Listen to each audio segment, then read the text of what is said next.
all, this is Ashutosh here, and I welcome all of you to this new chapter in Moving Average series, and that is all about the application piece of the moving averages.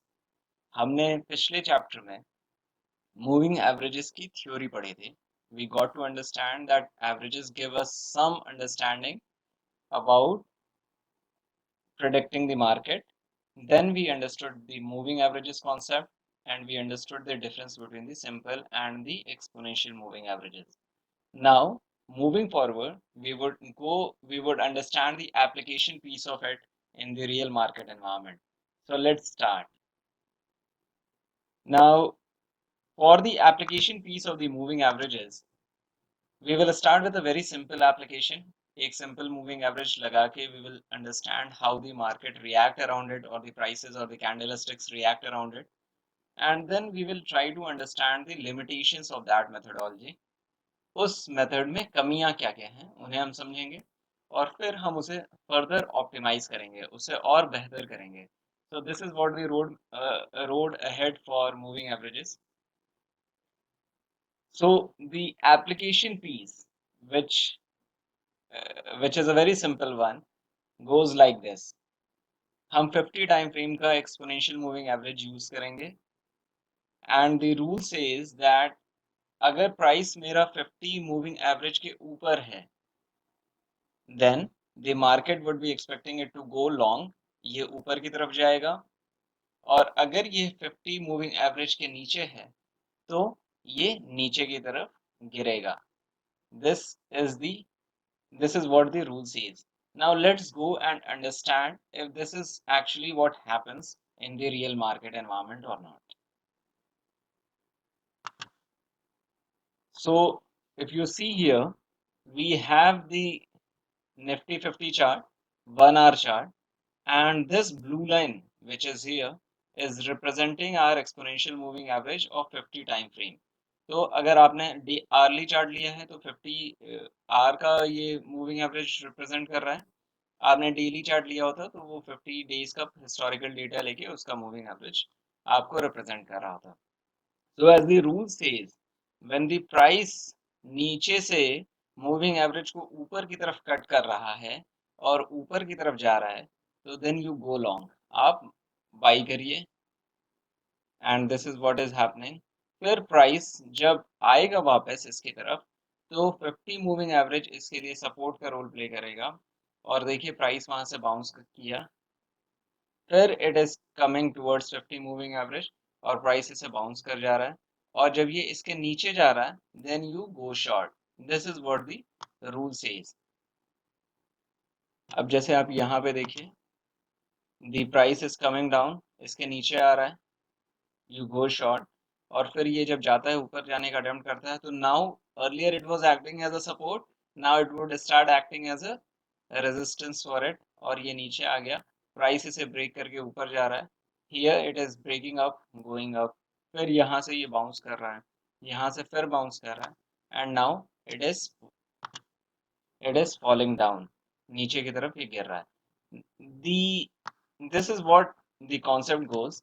इसमें जो improvisation है वो ये है और rather एक और बात ये जो बोली जाती है वो ये बोली जाती है कि जब ये प्राइस अपने मूविंग एवरेज से काफी दूर है then naturally it would move towards its moving average, price अपने एवरेज की तरफ ही आएगा.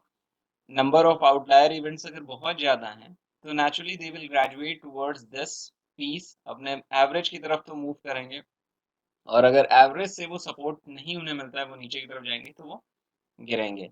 लेकिन एक चीज जो हमें एज अ रिटेल पार्टिसिपेंट ध्यान देनी है वो है the slope of the moving average. The slope of the moving average is very important. अगर इसका स्लोप ऊपर की तरफ है तो जितने भी आउटलायर इवेंट्स हैं वो इसको फिर से अपनी तरफ ऊपर की तरफ पुल करते जाएंगे, वो मूविंग एवरेज के वैल्यू को अपनी तरफ पुल करते जाएंगे. जब ये फ्लैटन होने लगेगा, जब ये स्लोप फ्लैटन होने लगेगा then naturally the prices would start graduating towards the flattened moving average, क्योंकि अब जो वैल्यू है, जो एवरेज वैल्यू है उसकी तरफ प्राइस मूव करेगा. सिमिलरली आप देखिए जब ये इससे नीचे गिर रहा है तो ये when it is far away from the its moving average value and the moving average वाला ग्राफ फ्लैटेंड हो रहा है, तो it is graduating towards the moving average, अपने ग्राफ की तरफ ग्रेजुएट कर रहा है. लेकिन there is one issue with this, which I'll talk about it, and the limitation of this application. ये जो हमने अभी डिस्कस किया कि प्राइस जब इसके ऊपर जाएगा तो आप इसमें लॉन्ग रहिए, प्राइस जब इसमें नीचे आएगा तो आप इसमें शॉर्ट रहिए. दिस इज व्हाट, आप इसे शॉर्ट करिए, मतलब आप इसे अपने पोजीशन, अगर आप नीचे की तरफ बेच के पैसा कमाना चाहते हैं तो even you can do that. But there is one limitation of it which I would be talking about it in the subsequent chapters. इस चैप्टर में हम पहले इस एप्लीकेशन की यूसेज को और अप्रिशिएट कर लें. जैसे आप देखिए यहाँ पे 50 डे का मूविंग एवरेज नीचे की तरफ गिर रहा है and then the price is falling down further, नीचे गिरता जा रहा है. यहाँ पे ये फ्लैटन हो रहा है और फ्लैटन हो रहा है, तो ये अपने इसके इसके तरफ मूव करने की कोशिश कर रहा है. Price is making an effort to come towards the moving average.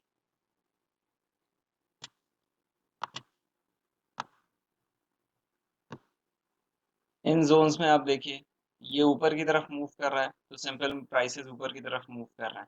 Rather the saying it should be said this way that prices ऊपर की तरफ मूव कर रहा है, तो आपका मूविंग एवरेज का वैल्यू भी ऊपर की तरफ मूव कर रहा है. Similarly here now it is a very neat signal. यहाँ से प्राइस ऊपर की तरफ जाना शुरू कर रहा है, मूविंग एवरेज इसके ऊपर है. जब यहाँ पे आया तो पोटेंशियली इसको यहाँ पे सपोर्ट मिल सकता था, बाउंस कर सकता था, बाउंस नहीं किया है ये. हम इसे टेस्ट कर सकते हैं रिलायंस के भी चार्ट में.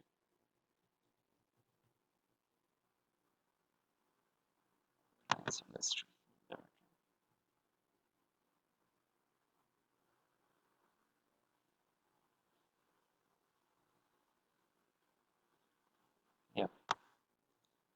So if you see the same concept early chart है रिलायंस का भी. प्राइस जब अपने सिंपल मूविंग एवरेज के ऊपर है तो ऊपर जा रहा है.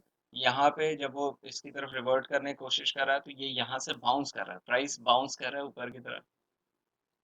यहाँ पे आया, इट डिडंट बाउंस. क्यों नहीं ये बाउंस किया है, I will be talking in the subsequent chapter. But for the from the purview of this chapter, the simple application piece which goes about is when the price is above its moving average, वह ऊपर की तरफ जाएगा, और जब price अपने moving average के नीचे रहेगा तो वो नीचे की तरफ आएगा. With this as the concept, let's move ahead on to understand the challenges with this approach and with this application. But I'll be talking about it in the subsequent chapters. I'll be coming back with that one pretty quickly. Thank you so much.